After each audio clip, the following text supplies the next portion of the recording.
This is Radharat Sudanidhi, verse 166, continuing where we left off yesterday.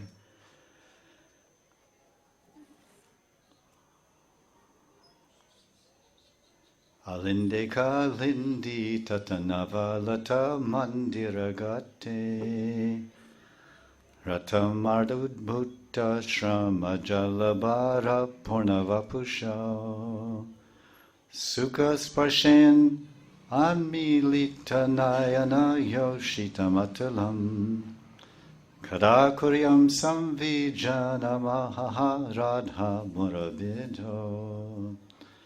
So translation of this verse, it's in Vrindavan, on the banks of the Yamuna, a beautiful kunja. A Manjari is there. Translation, Radha and Krishna. When can I fan Radha Murari, Radha and Krishna? When? When they are covered in perspiration due to their exuberant amorous play. I will fan the divine couple in such a way that they close their eyes while enjoying the cool breeze as they relax on the terrace outside the cottage of creepers besides the Yamuna. So that is the setting which we described yesterday in line 1. Alinde kalindi tata navalata.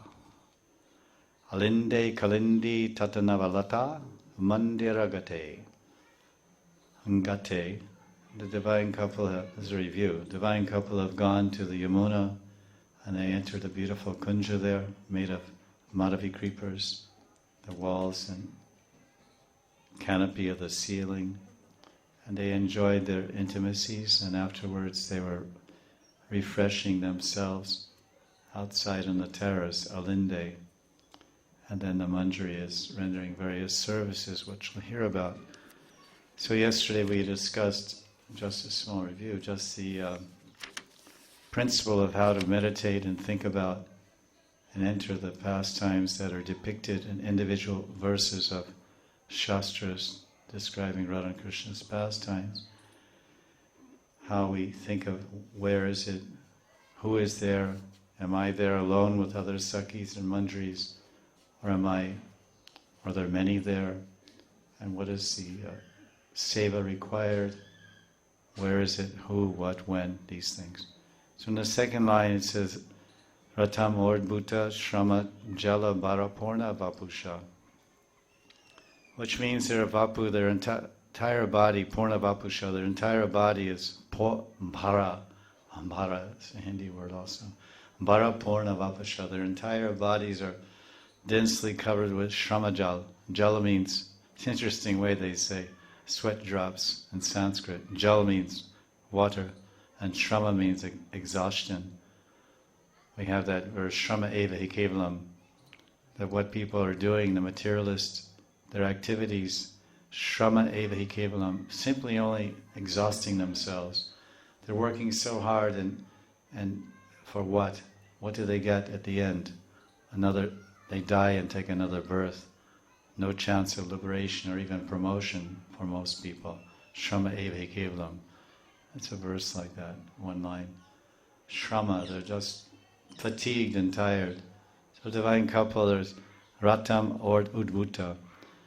Ratam are Rati means intimacies or loving exchanges.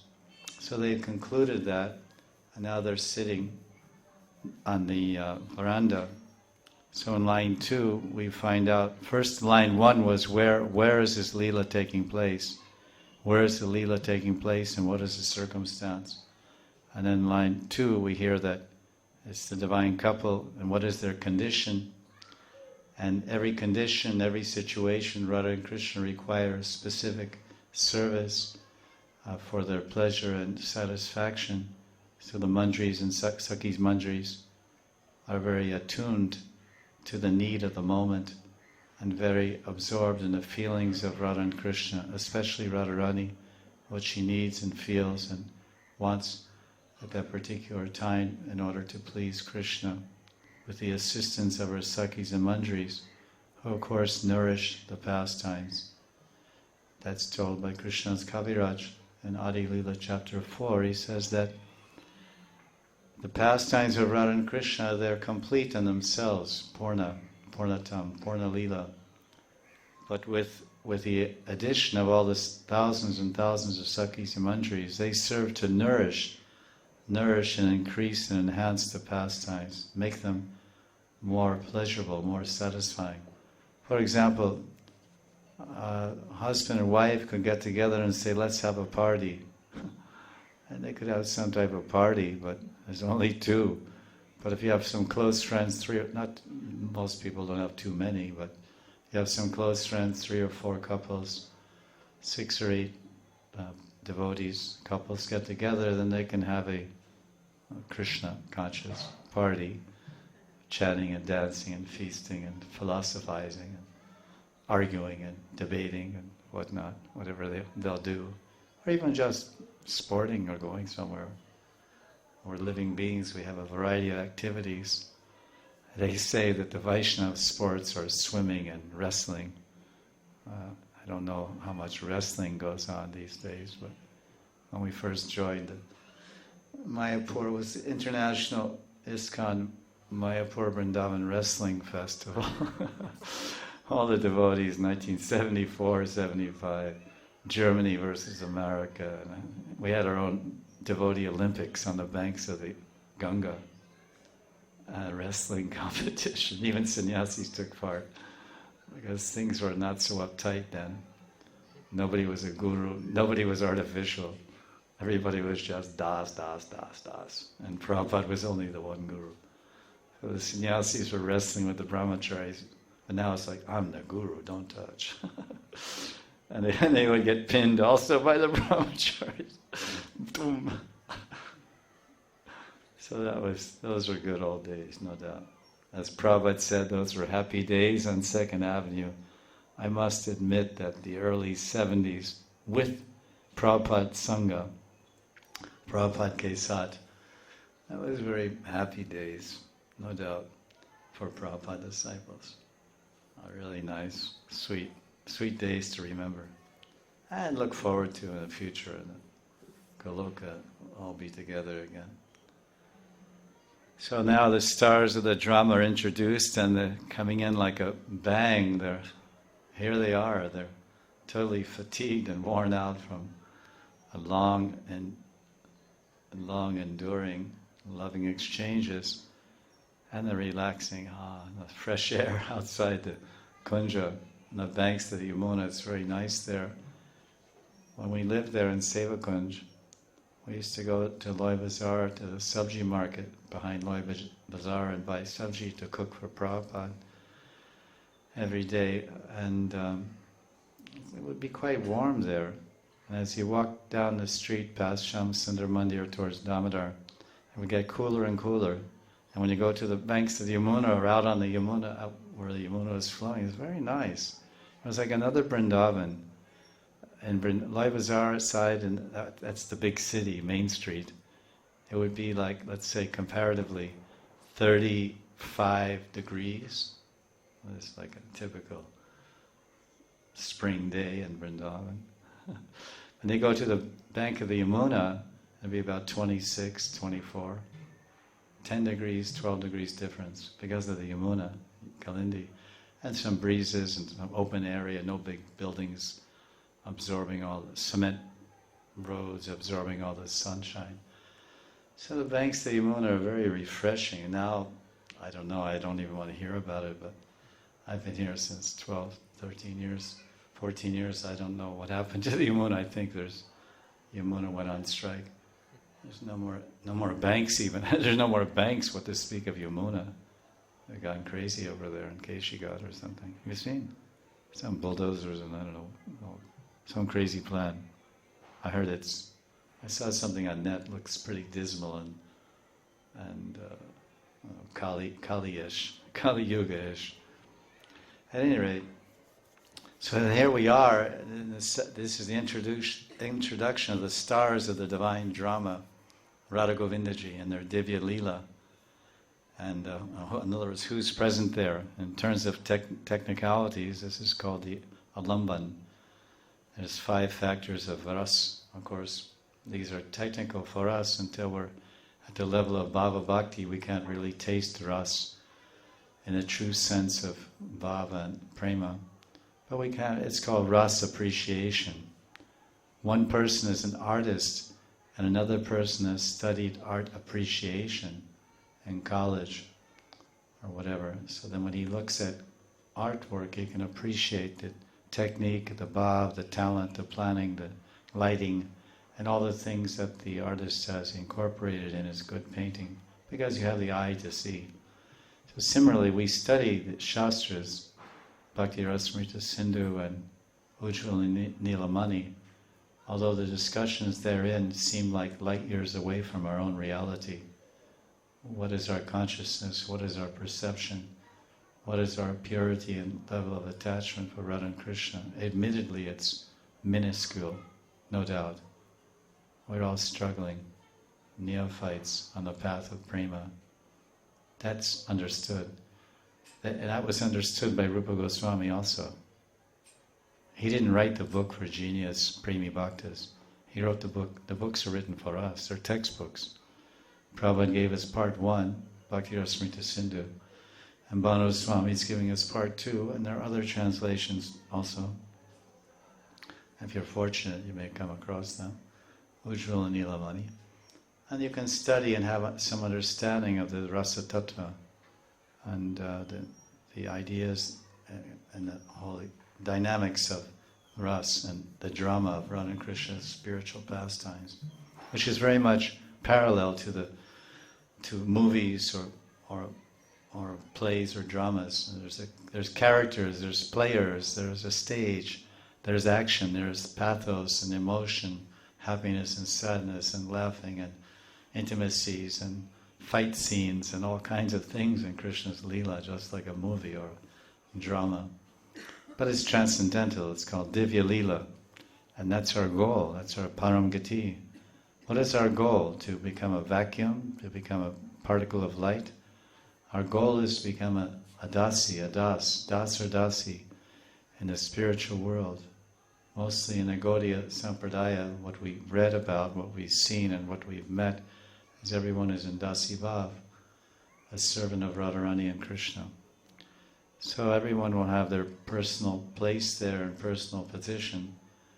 So we should understand something. So here, this one aspect of the 5 bhavas that combine together to form rasa. One is the staiva, stahi rati, or staiva. What is my permanent loving mood and relationship towards Krishna? How do I perceive Krishna? How do I see him? How do I feel towards him? How do I relate to him in terms of what's manifested as a natural rag, as a natural attraction and attachment is manifested in my heart. At some point, at some time, in some life, such a phenomenon will occur where we'll feel that I really feel it and I desire it to the extent that I'm greedy for it. I want this. I like this. I have this kinchit ruchi, as Bhakti in the Bhakti Sandarbha. When Sri Jiva Goswami Pada is describing about Raganuga Bhakti and the eligibility for Raganuga Bhakti, when it begins and how it begins, he says kincha ruchi. He says kincha means, as you know, a little bit. You have a little bit of taste and attraction for these things, for these subjects, for these loving exchanges in one of the particular ratis. Most specifically is Kamarup. Kamarup Raganuga Bhakti of the Madhura Rati, the Sakhis and Manjaris, which is what is most written about and described and followed by the Gaudiya Sampradaya. Then that's the starting point, that's the foundation. Kincha. Just slight interest. That's rare. Very few. You take 1,000 devotees today, maybe one, at best, is a Raganugiya Bhakta. Hardly. It's not a mass movement by any means. So the there's different. I was thinking today, what's the difference between life in Radhakund and life in ISKCON as a single man? Like if you come here as a single man in Radhakund and you want to live here and serve here, if you become initiated here with this in the society of the what they call the Babaji Panchayat, they'll give you a free room and give you food for your life. And so you get room and food, and what is your service? You're supposed to study books and realize the teachings and become a Premi Bhakta and realize your Siddha Deha and enter the Leela to serve Radha and Krishna. So now I thought about ISKCON, because I joined as a brahmachari, then sannyas. Same thing. They give you a free room, they give you free food, but they don't tell you that your service is to study the books and to realize the books. They tell you your service is to sell the books and distribute the books. And even there, even when Prabhupada was here, the very author of the books which we worship and adore and distribute and study and shape our lives by, he was saying, there was a meeting in LA, I was there. He said, so Prabhupada, we did so much book distribution, we did this and that and that. That's very nice. Are you reading the books? I've written these books for you. Are you reading them? Oh, Prabhupada, we don't have time, you know. The books are coming out so fast and we're passing them out. So obviously the books are textbooks, and Prabhupada is the original teacher of the educational institution known as ISKCON. As Prabhupada said, he set it up as what he called an educational and cultural movement. And so here it's the same thing. Here you get a room, you get a free room, and if you get out of line, then they bounce you out of your kutir. They have their own. If you're out of line, means that you're fooling around with the Seva dasis or whatever, females, and you're out. They take your kutir away, and so it's very strict over here also, like ISKCON. So that's one interesting thing. Here they get free. The brahmachari gets brahmachari. They have brahmachari. It's free room, free food. Now, what's my seva? Chant a lakh a day, study the books as much as possible, come to the classes, and become pure. So that's what they do. So I thought it's so similar. It's just a small, everything's the same. We get a free room, the brahmacharis, grihasthas is a different thing. But like we get free room, free food, and we have to do something. Sell the books. So be nice at a certain point, you sell the books, and I say, okay, you sell the books now study the books and spend your time there. That is a side point. So this is this aspect is called vibhav. There's vibhav, anubhav, sattvic bhav, sthayi bhav. Sthayi bhav is my fixed relationship. Do I want to love Krishna in the mood of conjugal love, or in the mood of a friend, or the mood of a parent, or mother or father, or the mood of a das, a servant? What is my mood? What is my feeling? What is my bhav? What is my sthayi? Sthayi means fixed, unchangeable, unshakable. It's natural, it's svabhavika, it has just arisen in my heart. How it's arisen? How it arises? From previous life kripa, from Krishna Guru, or this life kripa from Krishna Guru. It arises. It's not, oh yeah, everyone's talking about Raganuga Bhakti. I went on the net, there's so many sites about Raganuga. What is Raganuga Bhakti? I typed on that Google. What is Raganuga Bhakti? Then you read and find out secretly somewhere no one's seeing, And you're collecting all this interesting information, and you have to keep it very quiet. Don't tell anybody. Shh. And then you find out something. It all starts with greed, and you say, I don't have. And you say, I don't have any of this. Okay, close the chapter. Go out and sell some books. I mean, you have to be real. Honesty is required everywhere. Satyam. What is me? The real you will seek its destiny. It will be forced to. You'll be guided. You'll be pushed. You'll be directed. What we think is free is actually Krishna's play. We think it's free will, but it's his play. It's his leela. Somehow, so then we find out there's something called sthayi rati or sthayi bhav. That's fixed. I want to love Krishna, I want to love Radharani, and serve Radha and Krishna in the mood of Radha's dasi, Manjari. This is in essence what is Raganuga Bhakti, as we know it from the six Goswamis. Of course there's exceptions everywhere, but be very hard pressed to find support in any of our shastras. Chaitanya Mahaprabhu says, Gopi Bhava Angikara. I want everyone to accept Gopi Bhava Angikara, accept Gopi Bhava. And it's clear, the whole Chaitanya Charitamrita is only pointing towards Madhurya Ras. Lord Chaitanya's experience of it, and all the Goswamis. There may be some campaign now, a modern campaign, and a lot of publicity maybe in certain quarters for Sakya-ras. Well and good, that's also possible, no doubt. That's part and parcel of Raganuga Bhakti. But any objective observation, this big gap here. Everyone's afraid to come close. Don't go there. If anyone goes there, they'll get lost. They'll fall into a pool of ras. Rasa Radhe Patita. Rasa Radhe. Radhe means Kaliya Rad. If you go there, you'll get lost. You'll come up with a nose ring and a and earrings, and you'll be 12 years old and you look so cute, and you'll just be saying, "Oh, Radharani." Danger. Savadhan. Watch out. So this is, everything is pointing us in that direction. The six Goswamis are all Manjaris. Narad's a Manjari. Everyone's a Manjari, so if you want to be a coward boy, you're really the odd one out. But if that's your actual ruchi, and your rag, that's also real, that's also rag, that's also Raganuga Bhakti. And you'll find the ways and the means somehow, somewhere to cultivate, and Krishna will reveal in your heart. That's in 11th canto, Chaitya Vapu, Acharya Chaitya Vapusha. That those that are treading the path of Bhakti Bhajan, especially Raganuga Bhakti, they're enlightened and guided and inspired and by the Guru, by the Acharya, the living Guru, the Diksha Shiksha Guru.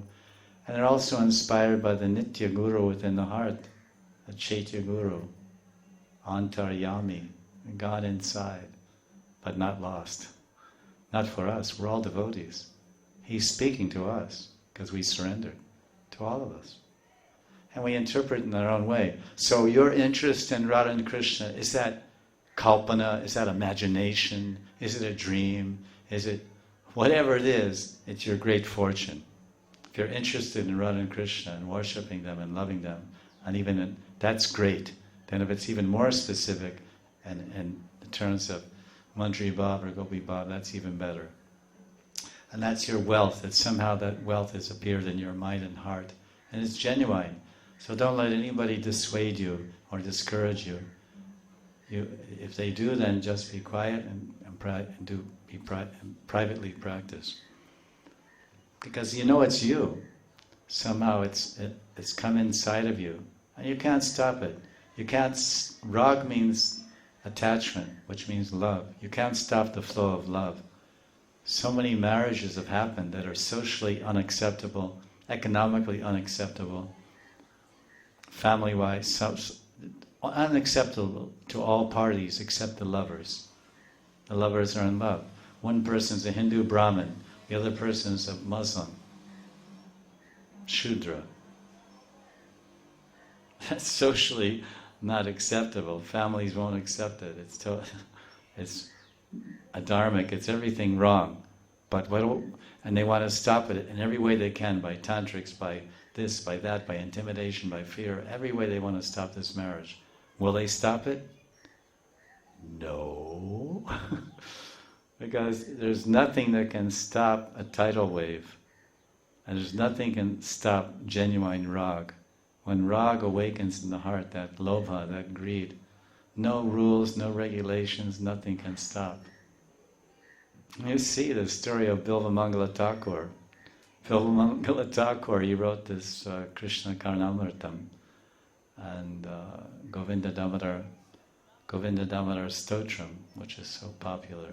Govinda Damodara Madhaveti, Govinda Damodara Madhaveti. And many, many shlokas about all the rasic relationships of Yashoda and Krishna and Draupadi and Vasudeva, Krishna, and the gopis and Krishna. Many, many beautiful shlokas. You must be knowing this prayer. Govinda Damodara Madhaviti. So he wrote this Krishna Karnamritam, Bilvamangala Thakur. One day in South India, he was sitting in the Shraddh ceremony of his mother, a deceased father. Shraddh means the pinda, the yearly pujas and rituals that one does on behalf of their departed ancestors. He's sitting there and the priests are saying swaha, and they're doing swaha, doing this yajna. But the problem was that Bilvamangala Thakur, his mind was preoccupied with one prostitute named Chintamani. So the priest is saying, he's asking him, he's saying, so-and-so paksha and so-and-so stan, what aapka gotra kya hai? What is your gotra? He's supposed to say the name of his gotra. During this initial pujas and rites, they will identify, it's Shukla Paksha, that this is the time of day, this is the place, Radhakund me, Brajamandal me, Radhakund me, Kartik Maina me, there's Amavasya Titi, Aapka gotra. What is your family line? What is your dynasty? So what did he say? When the Brahmin said, he said, Chintamani, I mean Kashyap Gotra. He's supposed to be in the Gotra Kashyap Muni. And the Brahmin said, what is your Gotra? He was thinking, his mind was, in other words, his body was there, his mind was elsewhere, just like you're in class and your mind is with your kids or whatever, who knows what. I know, it's okay, that's the way the mind goes, At least your body's collecting some good vibrations. We're human beings. Chanjala Himana Krishna.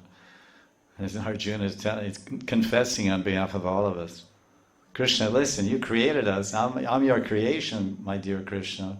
But what did you create? You created a Bhagavan. He's saying Gita, Chanjala Himana Krishna Pramati Balavadridam. He said, you created me and you created this mind. And now you want me to make up my mind, but I'm crazy. I want to be a sannyasi. No, Kshatriya. No, sannyasi. No, Kshatriya. No, run away. No, fight. No, run away. Fight. Drop the bow. Pick up the bow. Drop the bow. Pick up the bow. So you made me Chanchalam Himana Krishna. Krishna, you gave me the Chanchalamana. And what is it like? You don't know. Your mind, you're not crazy. You're not crazy about Radharani. You can control your mind when you see Radharani. No. Venokar nipatita shikandam skalitam shikandam brashtam pitavasam brajasuno sinradharasudanidhi. You can't control your mind either, because it's balavad, it's very strong, pramati, it's very mad, and dridam, it's very determined and relentless. So Krishna, he can't control his mind either. Veno karani patita skalitam shikandam. This is from Radharasudanidhi, last Kartik, where it's describing the prabhav, the effect of Radharani. Radharani says, and who? What Radharani? Radharani had arrows, some kind of arrows. It says Radha Kataksha Sara Gata Vimurchitasya. Radha Kataksha Gata. Radha Kataksha Sara Gata Ridi Murchitasya. Radharani, she simply released a corner of her glance, Kataksha, Shara, it's an arrow. The corner of her glance, she released it, and it hit Brajasuno, it hit Krishna, the son of Brajendra, king of Braj. And then it says, Gata Ridi Murchitasya. It hit his heart, and he Murchitasya, he fainted. But before Krishna fainted, what happened? Venu karam nipatitas skalitam shikandam brashtam pitavasanam. Do you want to hear something amazing? Because Krishna is telling Arjuna to control his mind, and Krishna is saying, well, what about you? And Radharasudanidhi, when Radharani looks at you with a sidelong glance, Venu karan nipatita. You're Venu, you're a flute, karan, fall, nipatita, like patita pava. Nipatita, it falls from your hand. Dum. Then, skalitam shikandam. Your more mukut slides off your head, falls off your head. Then, Brashtam, you heard of yoga brashta? In the 6th chapter of Gita, it talks about what happens to the yogi who breaks his sadhana, he falls in. Suchinam Shrimatam Gehe Yoga Brashta Vijayate. Suchinam Shrimatam Gehe Yoga Brashta Vijayate. So brashta means he breaks his yoga practice, his sadhana bhakti, his drida vrata. So then he gets another birth. He doesn't get siddhi. Brashta. So brashtam is here. Brashtam pitavasanam brajasuno. He says, your flute, this is Prabhupada Saraswati, he's telling Radharani, your Radharani glances at you, and you're talk about Chanchala Himana Krishna. Your mind, Krishna, is really Chanchala. Then I have some Chanchala on the battlefield because I see some serious soldiers there, Duryodhana and Bhishma and Dronacharya, and they can power some mean arrows. And if those arrows hit me, I may, Haribo, Vaikuntha Prapti. So he had some serious arrows to worry about. But Krishna, what about these arrows? Kataksha, Shri Radha Kataksha Shara. Shara Gata. Gata means strikes. Shara means arrow. The Radharani's arrow of Radharani's corner, the corner of her glance, it strikes. And Gata, it strikes your Riddhi. Gata Riddhi Murchitasya. It strikes your heart, and then Krishna faints. But first he's playing his flute. Oh, drops his flute. And then when you start trembling, it's very hard to keep something on your head, So then it's Shikandam Skalitam, sounds like skittle scattle, from America we do skittle scattle or scattle, skidoo. Skalitam Shikandam, his his peacock feather crown slides off his head. And then Brashtam Pitavasanam, Pitambara Shamsundar. He wears a yellow dhoti, and brashta means he drops his dhoti. His dhoti falls off. This is Bhagavan. Now this is Naralila. This is very sweet. If you read this to somebody from Madhva Sampradaya or Ramanandi Sampradaya, hey, you're worshipping this Bhagavan? No, we're actually worshipping this Radharani. And this is what she does to this Bhagavan. According to Tunga Vidyasakhi. Tunga Vidyasakhi is standing right there with Radharani on her side. And that's Prabhupada Saraswati. He's writing in Sanskrit 500 years ago what he saw in his Leela Dristi, Leela Pravesh. This is we gave this class last Karti. Venu, it's really stuck on me. Such an amazing scene. This is Krishna. He steals butter and yogurt. He steals gopis' clothes. He lies, he cheats, he does everything. He holds on to tails of calves when he's a baby, and they drag him through the cow dung and urine, and all the gopis laugh at him and clap their hands. And he gets up, he's all covered with dung, and his mother says, "Oh, what a fright! What a horrible fright! You come here, let me wash your face." And puts on new diapers and everything, whatever he wears. He doesn't wear anything; he just wears a string of bells. That's the same thing. You see now, if you live in a village, that the babies today, they dress the same way Krishna did in Gokul Leela. Krishna wore a black string around his waist and a little shirt on his top in the winter time, and nothing on the bottom, because that makes it easy to download your files, When you have to download your files, there's no problem with internet, I mean, inter diaper, or whatever you call it, interceptor diaper, whatever. So I see the village kids are running around with a little T-shirt, and if it's really cold, they wear a topi, but the little bottom is sticking out of their T-shirt. It's so cute. I look at that. This is Udipan. This is a stimulant. They're exciting to think of Krishna. I mean, in Braj Mandal, there's even there's one utsav that's written on the Hindi calendar for all of Braj Mandal. Braj Mandal, what they call Panchangam. And it's right after, it's something like 7 days after Janmashtami, and it's called something like, you ever read Brahma Samhita? Every step is a dance. You must have heard this. Every step is a dance. Every word is a song of poetry, and the water is like nectar. So every day is an utsav, festival. So here they are in line 2, Ratamor Bhutas Shramajala Parapurna Vapusha. The divine couple are there, they're totally shrama, they're fatigued, they're tired. And this is basically, you're there, this is what he's projecting. You're not just an observer, but you're also there. And you're going to render these various services. So who's there? You, the observer, the servant, the dasi, the participant, the Kinkari Manjari of Radharani. And what's the condition of Radha and Krishna? They're exhausted, they're fatigued, they're relaxing and refreshing themselves on the terrace of the veranda. It says Navalata Mandira. Navalata Mandira. This beautiful mandir, they call it a mandir. It's made of creepers, the walls of creepers and all flowering, fragrant flowers, a very wonderful atmosphere. We try to make natural atmosphere in our apartments by burning incense or essential oils with a candle or whatever. But it's all imitation of what's really going on in the dynamic world of reality in Goloka Vrindavan. The real fragrance, the real love, the real lovers, the real fragrance, the real sense of touch, everything is there.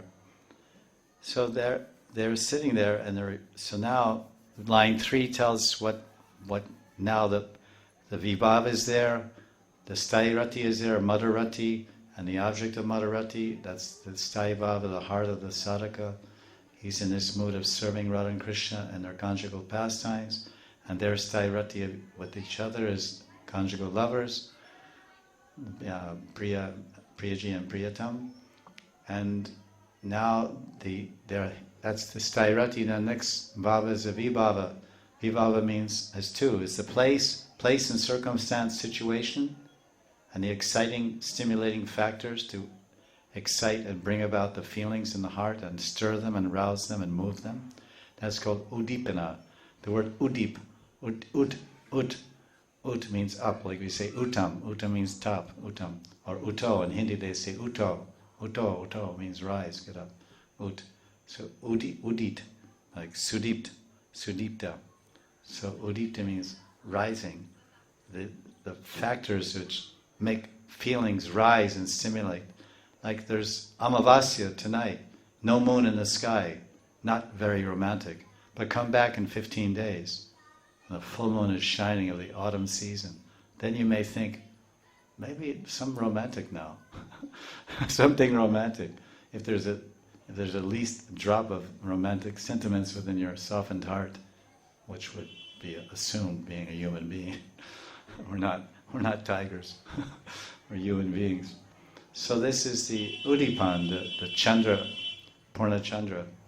So the Vibhav, that's the Udipan, which is one aspect of Vibhav, and then Alamban. Alamban is the hero and the heroine and the players. So Radha and Krishna are there, and then who else is there? Then the Manjari is there, because this is the whole angle of vision.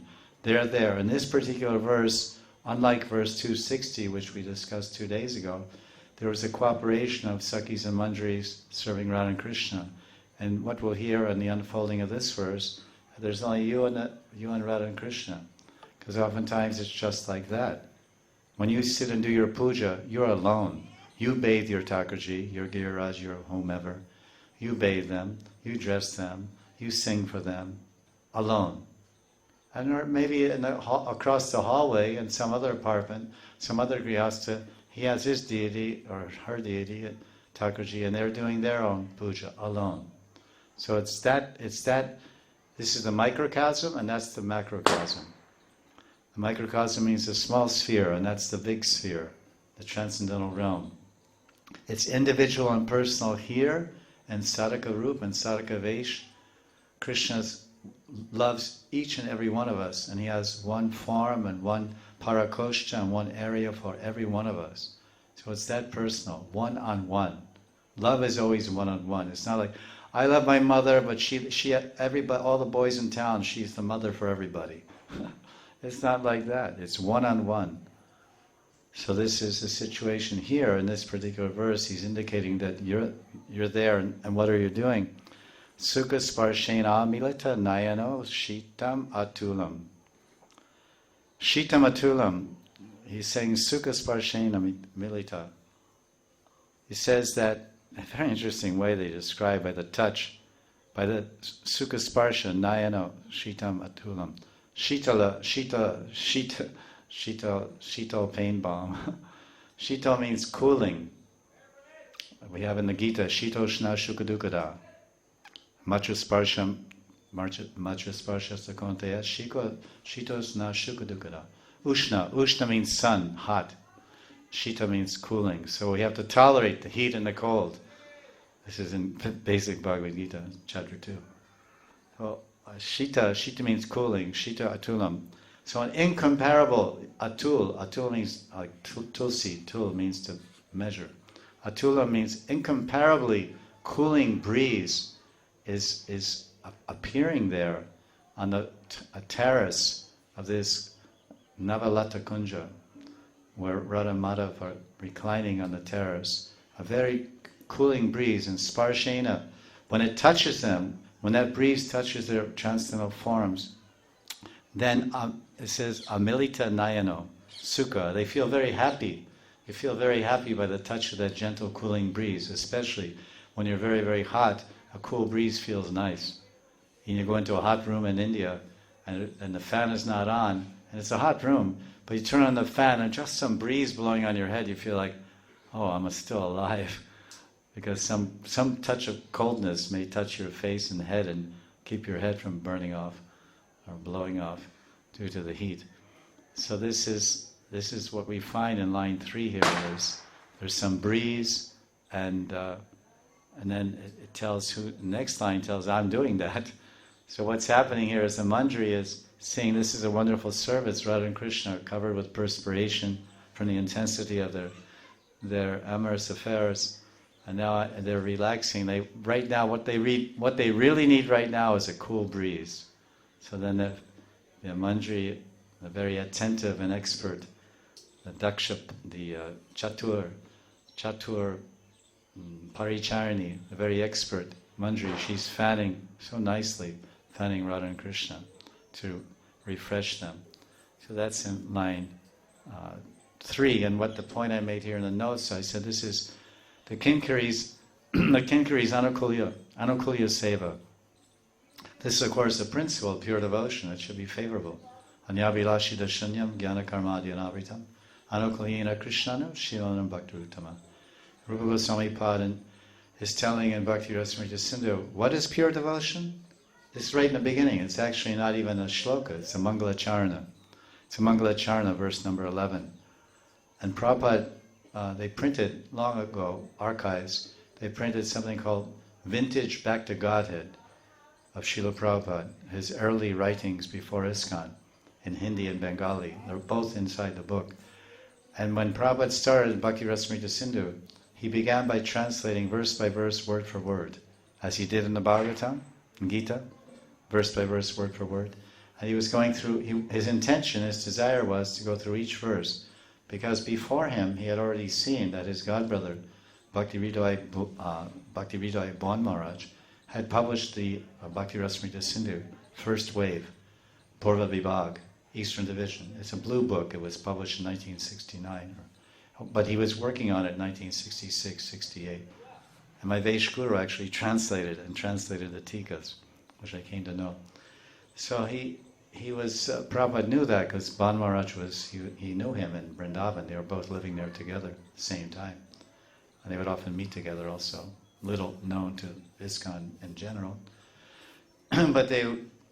So Prabhupada, he also, like him, which that book is verse by verse, but it's only one wave, one part of Nectar Devotion, of Bhakti Rasamrita Sindhu. Prabhupada did the complete summary as we know it today, Nectar Devotion. But his original intention was verse by verse, and that would have been wonderful. But so there, in that Back to Godhead vintage book, they have about 11 or 12 verses, word for word, with Prabhupada's commentary. Fantastic. I gave class on Nectar Devotion years ago. Here in Kartik, it's all recorded on the net. And we read from Prabhupada's Tika about that, and so many other elaborations on the definition of what is pure bhakti. What is bhakti?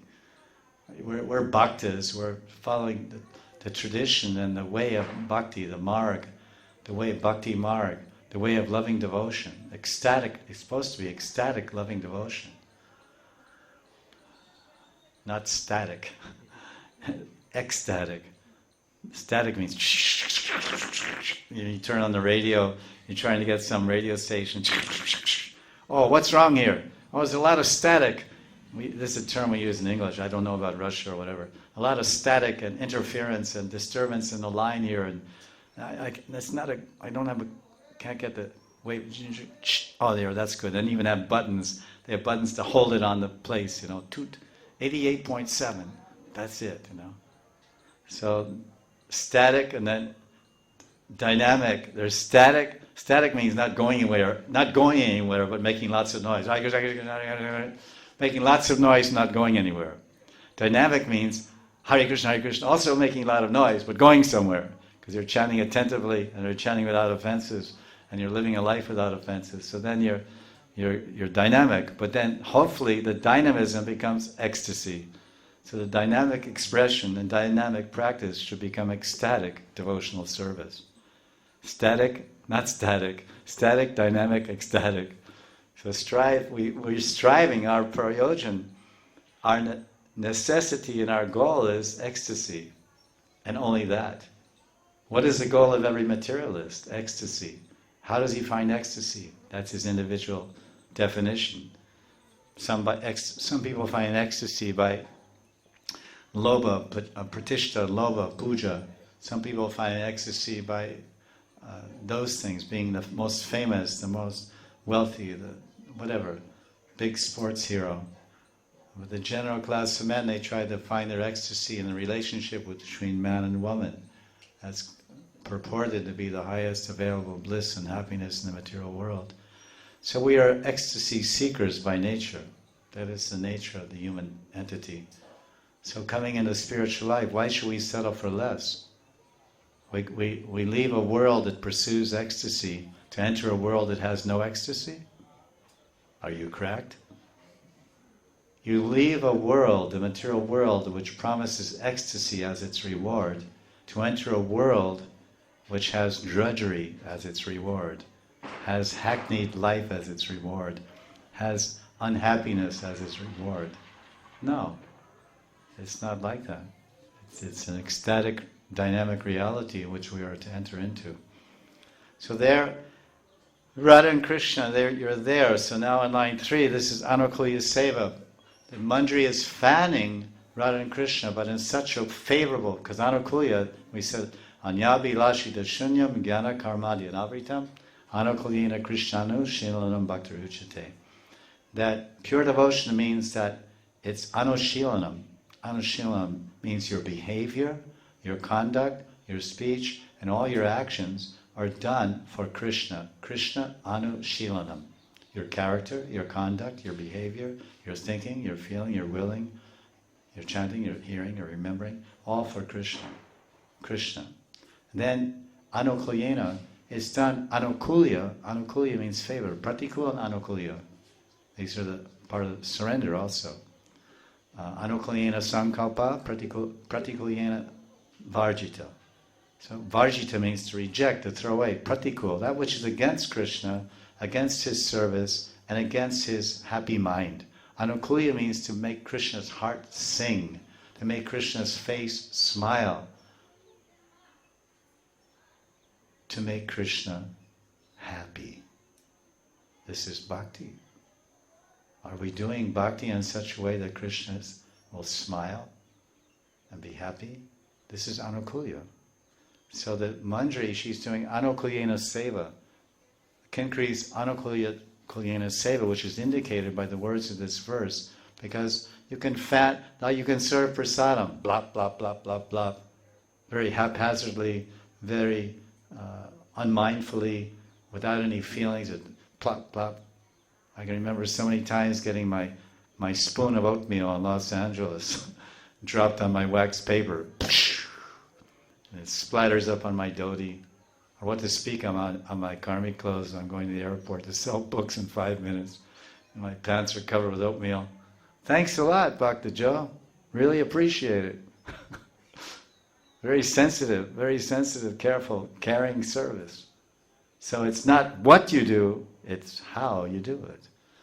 So it's not what you chant, it's how do you chant your mantras, your Diksha mantras and Nama. So how is it they're serving? This Manjari is serving in such a way, first of all, Sukha Sparshena.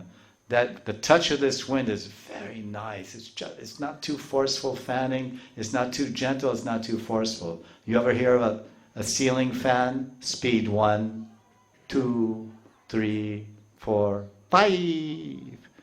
So you want different speeds according to how hot or what the circumstance is. So that's a mechanical arrangement to arrange. But what to speak when you're fanning? How fast should I fan? What will please Krishna the most? What will make him happy? I'm fanning. Okay, I'm fanning. Krishna, you're going to take this. Like sometimes I seen pujaris when I was in the Raman Reti side. Sometimes I would do the artik there. And they're fanning. I said, why are you fanning so hard? It's freezing cold outside, and they're going to get pneumonia the way you're fanning. Where's your mind, you stupid? And the pujaris going because he's so passionate. Some young guy, he's just like ta ta ta. I said, do you know what you're doing? Do you know who you're fanning? That's the Supreme Personality of God and His loving consort Radharani. It's just a little fan is required. It's very cool already. So mindless service, heartless and mindless. This is a big problem. Bhakti means mind and heart fused together to love and serve Krishna with mind and heart. So this is done so nicely that Sukha Sparshena, they feel happy, Sukh, Anand, happy. I'm happy from the touch of this breeze. They're so happy that it says Amilita Nayana. It's a very interesting way in Sanskrit to say close your eyes. Nayana means, like we say, Nayana Biram. Nayana Biram is, Nayana means eyes, and Abhiram means very blissful, happy, satisfied eyes. We want to see eyes like that. We want to see Krishna's eyes. Once I asked a spiritual teacher, I said, how do we know that Krishna is pleased with our service? He said, you just look at him. Just look at the deity. Look at your Thakurji. And you look at his face, and you can see if he's pleased or not. I said, okay, I'll work on that one. Are you pleased? Can you show me some? I'm really pleased. Can you drop your flute and go like this, thumbs up or whatever? So you will know. The devotee will know. It takes one to know one. So Krishna is the supreme devotee. No one's a greater devotee than Krishna. And he loves Radharani. He serves her feet like the greatest of devotees. So he feels like a devotee also. So then, this is a nice way of saying they closed their eyes. It says, Amilita Nayana, means their eyes were not, Milan means to meet. Milan, Radha Krishna Milan. You must have heard this term, Milan, means to meet, Milan. So Amilita means the eyes were not meeting the objects of the eyes. When your eyes are open, your eyes are having Milan, they're meeting the rupam, the form of the objects of the world before your eyeballs. You open your eyes. So when you close your eyes, you have closed your eyes to perceiving the objects and people and things in front of your open eyes. Yeah? So this is Amilita. It's so nice, Sanskrit. Like when they say sandalwood, they could say chandan. In Sanskrit, they can say chandan, or they can say Malayaja. Malaya is a group of mountains in Madhya or Uttar Pradesh or somewhere west. And so many sandalwood trees were growing there, chandan. So Malayaja, of course there's Malaysia, that's another place. There may be sandal there too. So many sandalwood trees were growing there that everyone knew that term in Sanskrit 500 years ago meant born, Janma, Malayaja, from the Malayan hills. It's so nice. The Sanskrit is many, many ways to describe the same thing. You'll see that throughout if you study the Shastra. So Shitala Matulam, this is very nice. I'm fanning. If someone's really feeling happy, then they close their eyes. Like a little pussycat, little pussycat, when he's happy.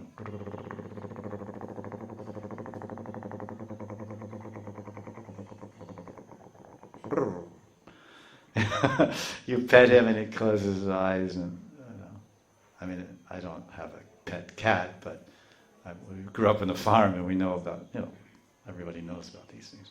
So this is the satisfaction. So this is Anukulya Seva that the Manjaris done. So that's why I'm saying that Radha Madhava are happy, Sukha Sparshena, with the pleasant touch of the Manjari, or my expert fanning, Chaturyam Paricharini, means very expert, Chatur, very expert maidservant. And they are thrilled from the touch and they're relaxed in mind, resulting in the closing of their eyes. Amilita Nayanam. So, if you want to have an experience of this, then go to some friendly cow in Vrindavan or Radhakund, and you pet them. And they know if you love them, and they know if you don't love them. So if you pet the cow very nicely, it says in the one Purana, I'm just trying to remember the name of it, Gotamiya, it's a Tantra actually, Gotamiya Tantra, it explains that Krishna used to scratch, or Gopal you could say, Gopal used to scratch the cows behind the ears in such a way they would feel very happy. He would very affectionately scratch the cows behind their ear. So having read that in Gotamiya Tantra, and when I go to the cows I say, am I scratching you the way Krishna scratches you behind the ears? Are you happy? I'm trying to do this like Krishna does this. This is called bhav. It's called feeling. And that's what humans are supposed to be all about. Sensitivity and bhav. So this is lovingly stroke or pet a cow, and you'll see that when the cow is really happy with your bhav, with your seva, that's called Anukulya Seva. That's why I titled this note, Kinkari's Anukulya Seva. First happiness comes. First comes happiness, and that's the vibhav, and then the anubhav. What anu means follow. What follows that feeling? The feeling is happiness. This is how ras works. There's anubhav, and then if the anubhav is excessive, then sattvic bhavas, and sanchari. All these things, they actually are very common sense and make a lot of sense if you understand it. You can also explain it. One follows the other. It's natural. First you get angry, then you cry. Or there's a sequence. Your mind has to get rattled. Your mind gets rattled, and then there's an anubhav. You say something. You get out of here. This it happens. We're experiencing ras and bhavas all the time in our social intercourse and dealings with one another. But when we see it analyzed and written down on a piece of paper, this part of your experience is anubhav, and this part of your staiva. Oh, it's so confusing. No, it's part of your working reality. The husbands and wives and everywhere, friends and servants and masters. It's a lot easier to understand.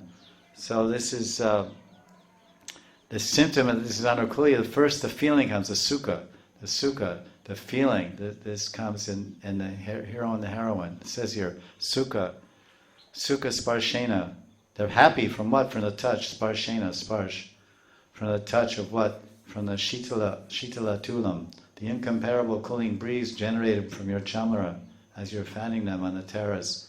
Alinde kalindi, navalata grihe. You're fanning them and they're relaxing. So first the feeling comes, then that feeling in the heart creates some changes in the body.